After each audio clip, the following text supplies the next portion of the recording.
Somewhere in central Florida, in a marshy pond nobody had ever considered significant, construction workers in 1984 stumbled across something the environment should have destroyed thousands of years ago. Not fragments, not dust. Intact human remains, preserved with a precision that left forensic specialists struggling to explain what they were looking at.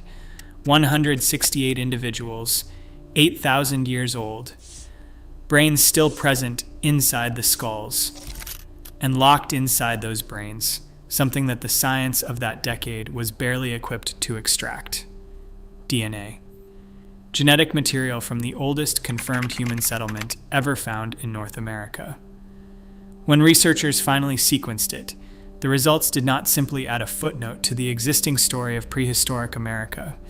They forced the entire story to be rewritten: who these people were, how long they had been there, and what kind of society they had already built, long before anyone thought such complexity was possible. That is what the bog revealed. Steve Vanderjack was not looking for history. He was operating a digger through a small, unremarkable marshy pond in Brevard County, Florida, clearing ground for a housing development. The year was 1984. The pond was black, shallow, and by every visible measure completely ordinary. Then his bucket caught something. He stopped the machine and climbed down to look. It was round, dark brown, and at first he took it for a rock. Rocks are not common in that part of Florida, which is what made him pick it up. He turned it over. It was looking back at him. A human skull. His first assumption was the same assumption anyone would make. Someone had been murdered and dumped in the water. The police were called. A coroner examined the skull and noted something that immediately complicated the theory. The bone was dark throughout, stained by prolonged immersion in peat. This was not a recent death. This was not a police matter. The coroner made the call that would change the site's trajectory entirely. An archaeologist was needed. Glenn Doran was a young assistant professor at Florida State University, specializing in human skeletal remains. The call reached him, and he drove out, expecting very little. What he found when he arrived did nothing to raise his expectations: a small, dark, uninviting pond surrounded by unremarkable Florida scrubland. He walked the perimeter anyway. Within minutes, he was looking at clusters of human skeletal material eroding out of the peat banks. Then he found 4 more skulls, and the teeth told him something immediately. The wear patterns were extreme, the kind that accumulates only when teeth are used as tools rather than simply for eating.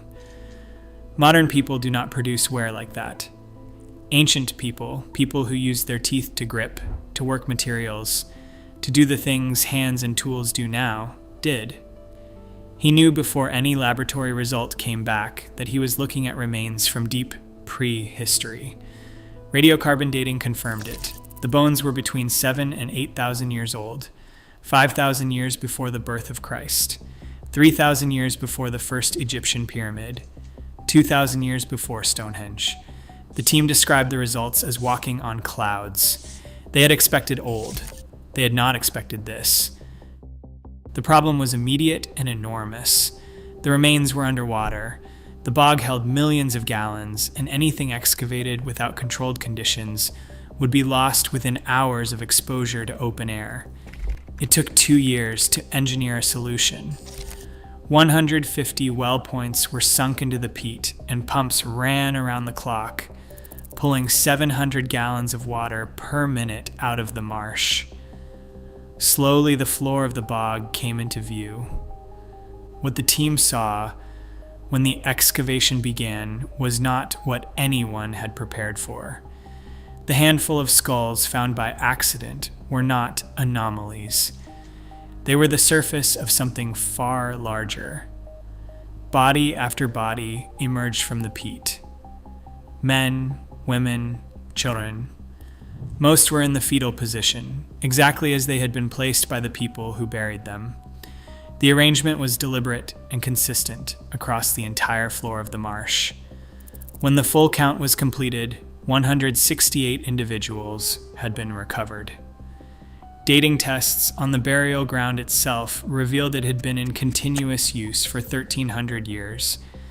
This was not a single event, not a catastrophe, not a mass death. This was a cemetery. A prehistoric community had been returning their dead to this specific location, generation after generation, for longer than the entire span of recorded European history. The question was, who they were. The first question any scientist asks when confronted with remains this old is simple. Why are they still here? Bone is organic material. Given sufficient time, moisture, bacteria, and acidic soil chemistry, it dissolves completely. In most environments, an 8,000-year-old skeleton leaves nothing behind. The Florida heat alone should have accelerated that process beyond any reasonable hope of recovery. And yet the Windover remains looked, in the assessment of forensic specialist cohorts who examined them, like people who had died within the last few years. The explanation when it came was elegant and entirely accidental. The pond was a peat bog. Peat is decomposed vegetation compressed over centuries into a dense, oxygen-poor medium that creates conditions hostile to the fungi and bacteria responsible for biological decay. The bodies had been submerged quickly after death, sealed into an anaerobic environment before decomposition could take hold. That alone would have slowed the process considerably. But Windover had a second factor that made it exceptional even among bog sites.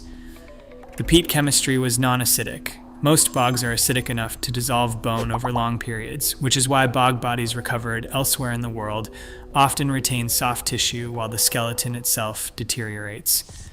At Windover, the chemistry preserved both. If these individuals had been buried in ordinary dry earth instead, their bones would have been gone within a couple of years. The bog had done something no deliberate preservation effort of that era could have achieved. It had held them intact for 80 centuries. The excavation team understood they were working in an optimal preservation environment. What they did not yet understand was how far that preservation extended. The first indication came weeks into the dig, when a series of skulls proved far heavier than they should have been. Bone alone does not produce that kind of weight. Something was inside. When researchers looked into the cranial cavity, they could see a pale, compacted mass sitting where the brain had once been. The working assumption was peat intrusion. Organic material from the surrounding sediment filtered in over millennia and solidified inside the skull. It was the reasonable explanation. It was wrong. One skull, belonging to a woman estimated to have been around 45 years old at the time of her death, was transported to the University of Florida for imaging. An MRI scan removed any remaining ambiguity. The mass inside the cranial cavity was not peat, it had structure.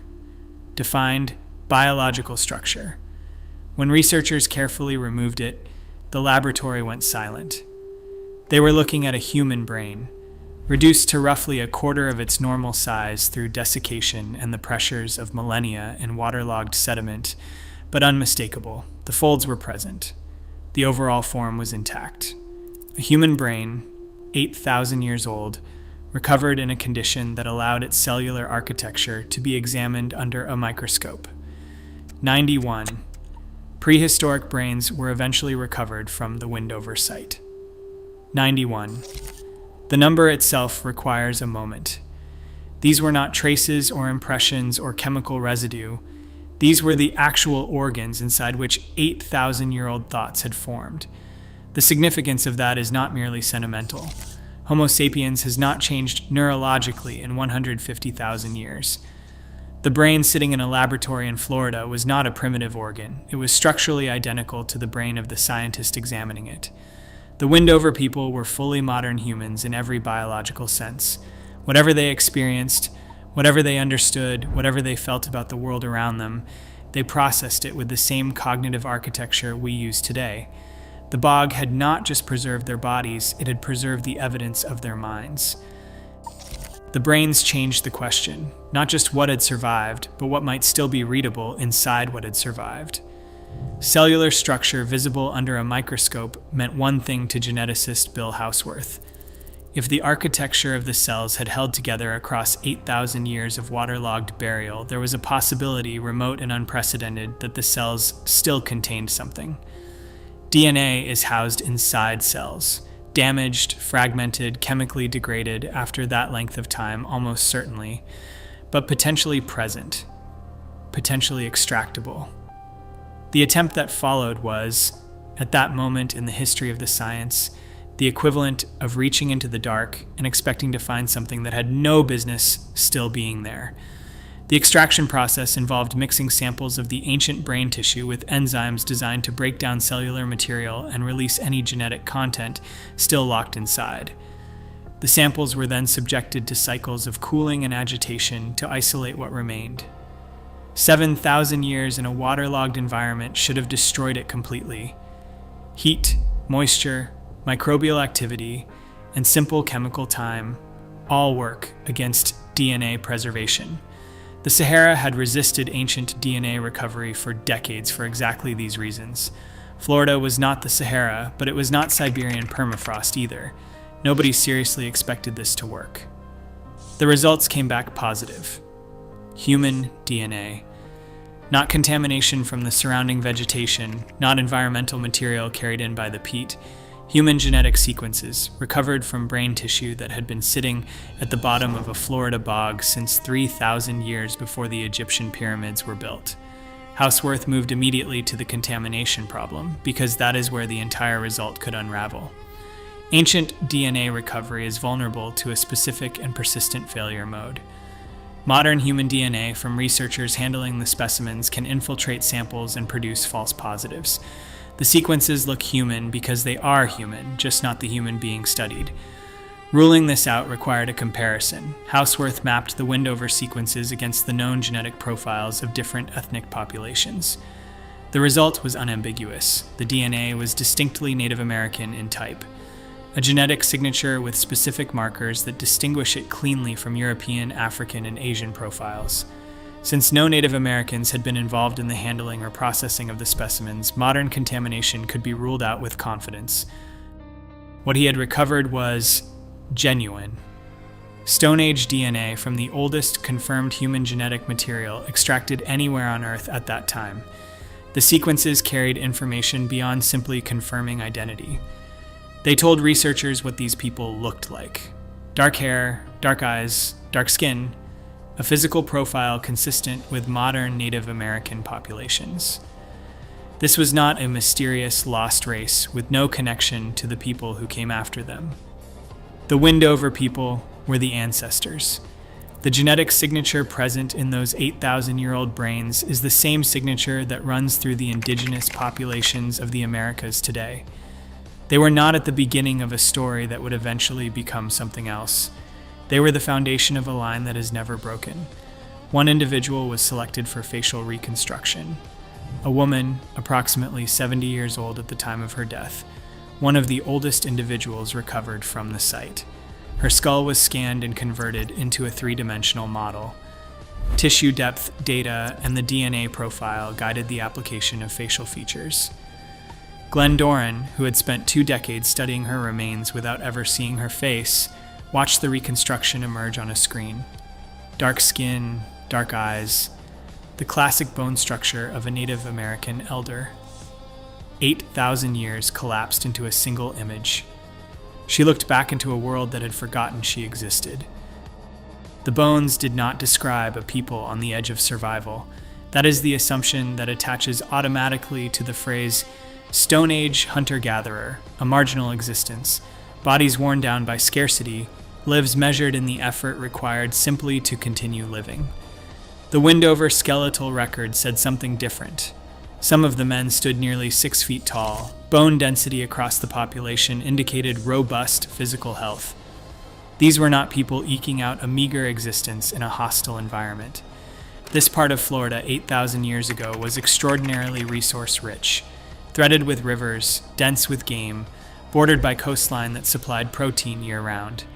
The land was feeding them well, and the bones showed it. A technique called radioisotopic analysis pushed the understanding further. Noreen Kuros of the Smithsonian Institution measured stable isotopes of hydrogen preserved in the bones, a chemical fingerprint that reflects the water a person drank during their lifetime. Water chemistry varies by geography. Drink from one source long enough, and the signature embeds itself in your skeleton permanently. The Windover team had also recovered bones from local animals that died in the bog during the same period. When the hydrogen isotopes of the humans were compared against those of the animals, they did not match. The animals reflected the local water source. The humans did not. These people had not been living beside the bog. They had been ranging across the Florida peninsula, moving with the seasons, drinking from different water sources across a wide geographic area. Windover was not their home. It was their cemetery.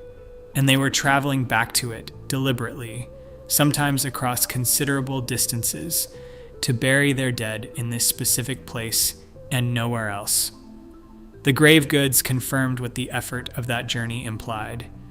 Jewelry, ornaments, weapons, carefully placed alongside the bodies, not scattered, not incidental, positioned with intention. The interpretation is straightforward. These people held a concept of what came after death. They were equipping their dead for it. The pond itself may have carried specific meaning, a boundary between the living world and whatever they understood to lie beyond it, a portal that made this particular water significant enough to cross a landscape to reach. Then came the textiles. Skeletons were found wrapped in woven fabric. The discovery stopped the excavation. Conventional understanding held that textile production this far back in time was not possible. Stone Age people wore animal hides. Weaving was a later development, a product of settled agricultural societies, not nomadic hunter-gatherers moving across a subtropical peninsula. America's foremost authority on ancient fabric examined the material in person. It was textile. Twined weave. The oldest fabric ever recovered in the Americas. The wear patterns on the fabric added another layer. Adult burials showed cloth that had been worn before death, garments used in life and carried into the grave. Infant burials showed fabric with almost no wear at all, made specifically for the burial ceremony. The distinction was deliberate. Someone had woven new cloth for a child's death. That is not primitive behavior. That is grief, expressed through skilled handcraft. The clearest evidence of social complexity came from a single skeleton, a teenager with spina bifida. The spinal condition had left his legs paralyzed. He could not hunt. He could not contribute to the food supply. Every time the community moved camp, which a nomadic group in seasonal migration does constantly, he had to be carried. The physical burden of that across difficult terrain was real and unambiguous. The tribe carried him anyway. He lived into his teens, was cared for throughout, and when he died, he received the same deliberate, ceremonial burial as every other member of the community. The bog does not record savagery here.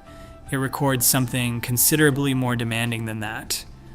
The DNA held one more revelation that reframed everything that had come before it. Houseworth had not simply analyzed a single individual or a handful of specimens. He had worked systematically across the genetic material recovered from brains spanning the entire 1,300-year lifespan of the burial site. What he found when he compared the sequences was not the genetic diversity you would expect from an open community, drawing members from across a wide region. The sequences were nearly identical. Generation after generation, century after century, the same genetic signatures appeared in the same place. These were not strangers who happened to share a burial ground. They were family.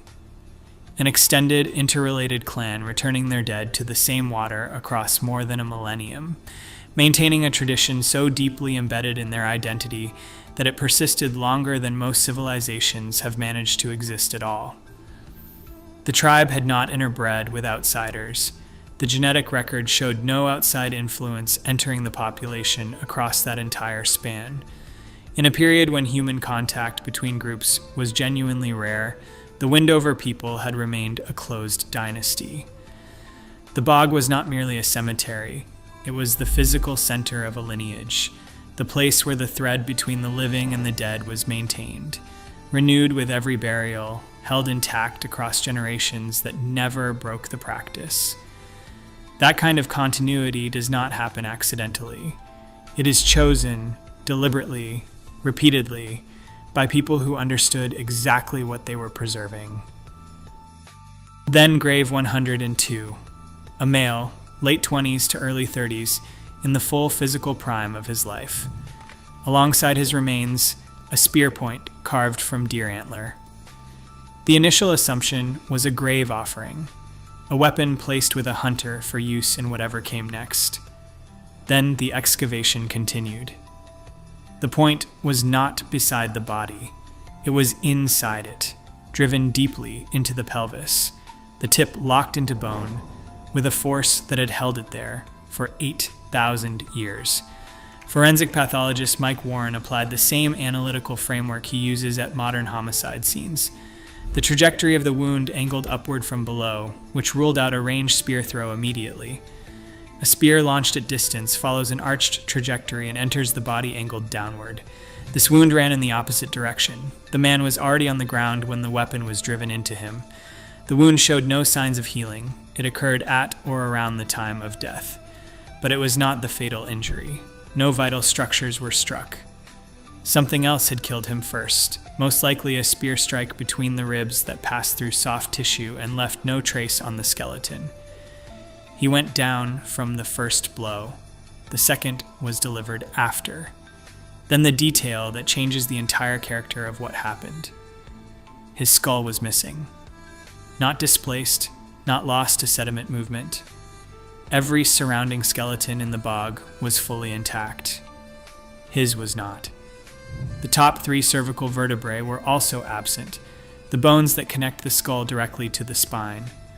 Warren had seen exactly this pattern before in modern cases. He was decapitated. The method, based on the fracture evidence at the remaining vertebrae, was not clean. It involved a sharp stone tool, repeated cutting, and then force applied to separate the head entirely. Someone with the butchering skills of an experienced hunter applied to a human being. Warren's conclusion was precise. This was not warfare. Florida at this period was sparsely populated. The violence was personal, a grudge, a territorial dispute, an individual act of lethal anger carried through to its absolute conclusion. The head was taken, a trophy, a statement.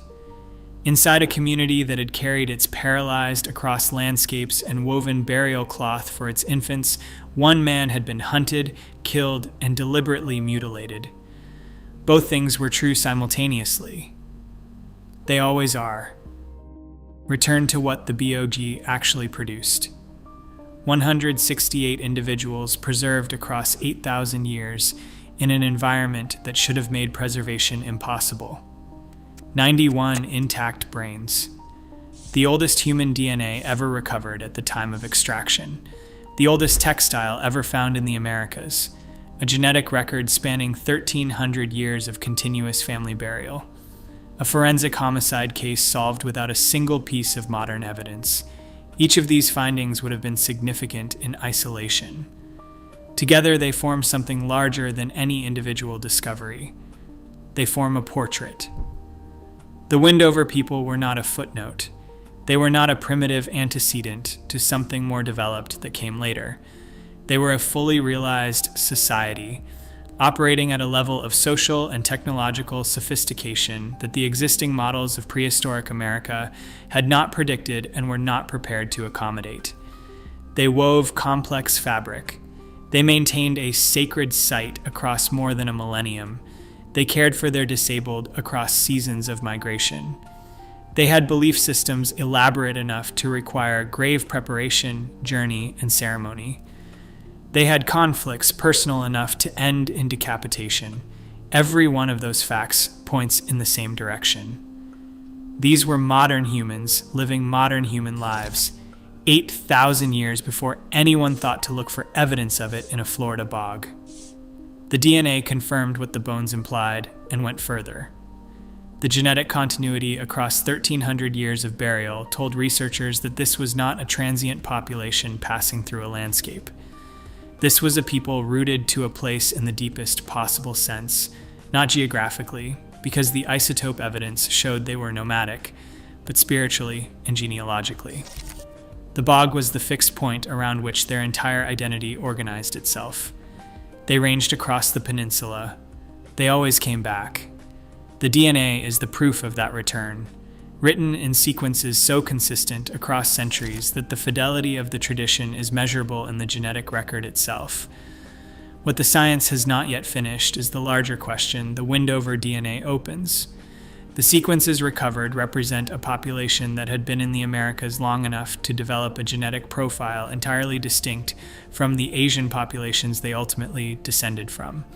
The crossing from Siberia to Alaska, the isolation on the Beringian land bridge, the southward expansion following the ice, and then the long settlement into geographic pockets across the continent. All of that happened before Wendover. These people were already ancient Americans by the time they began burying their dead in this pond. How far back that line extends and what other communities existed across the continent at the same period remains an open question. The databases are still growing. The recovery techniques are still improving.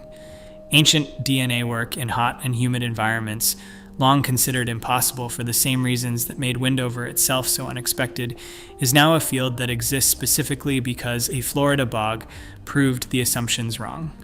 There are almost certainly more sites like this one waiting. Not identical in their preservation, not identical in their findings, but carrying the same potential to force a revision of what was thought to be settled. The Wendover bog was found by accident, by a construction worker who climbed off his machine to look at something that seemed slightly wrong. The science that followed took decades and is not finished. Glenn Doran, who has spent his career at this site, has said he will probably never encounter anything like it again. He is likely right. But the questions Wendover opened about who the first Americans were, how long they had been there, and what they had already built before history began recording, those questions now have a method. The Boji gave them a starting point. The DNA made it readable. The rest is still being written. The two women buried at Takra Quarry did not know they were the last chapter of a 50,000-year story. The man in grave. 102 did not know his death would be reconstructed by forensic pathologists 8,000 years later. The teenager with paralyzed legs did not know that the people who carried him across a Florida landscape would one day be cited as evidence of prehistoric compassion. They were people, specific, particular, irreplaceable people, living inside a society that wove fabric, honored its dead, and kept returning to the same water across more generations than most nations have existed. The bog preserved them. The DNA read them. What they revealed was not a primitive world awkwardly preceding our own. It was the same world, running on the same minds, held together by the same impulses that still define us. We just needed 8,000 years and the right pond to see it.